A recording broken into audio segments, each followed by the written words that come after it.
A month ago, Demetrious Johnson was headlining UFC 215 in Canada with the chance to break the all-time title defense record in UFC history with his fight against Ray Borg.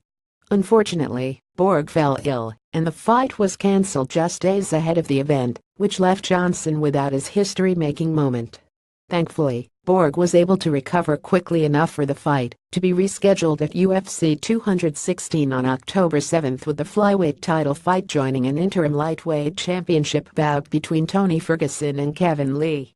When the fight between Johnson and Borg was first moved to the new card, the question remained whether or not they would get the headline spot ahead of Ferguson versus Lee, considering that matchup was for an interim title versus an undisputed belt.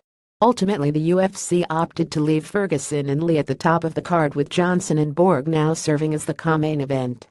While that might have seemed like a slight considering Johnson's status as an undisputed champion, not to mention the potential record-breaking moment attached to his fight, he doesn't see it that way at all. In fact, Johnson couldn't care less than he's not billed as the headline attraction at UFC 216. "I'm not worried about it," Johnson told Mo Weekly when asked about his co-main event status. "I think you guys worry about more things than I do, so I'm not worried about it." While some of Johnson's supporters may believe he should be headlining the card, clearly the flyweight champion doesn't have an issue with his placement as co-main event. Johnson has dealt with this kind of upheaval before when he was scheduled as the co-main event at UFC 177, but then had to move his fight to a month later, after he was asked to step into the main event slot at UFC 178. Johnson admits it's frustrating, but more so because of the preparation and training involved, but nothing due to his spot as the main event or co-main event on the card. "This isn't the first time it's happened to me.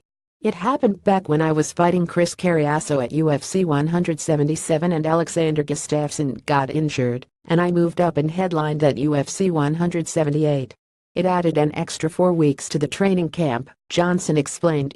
"Don't get me wrong, it's very frustrating when you get to the city and you're cutting weight and you get a phone call saying, 'Hey, stop cutting weight.' It's like FKing a. It is what it is. Here we are now." Follow moweekly.com on Facebook, Twitter, and Instagram.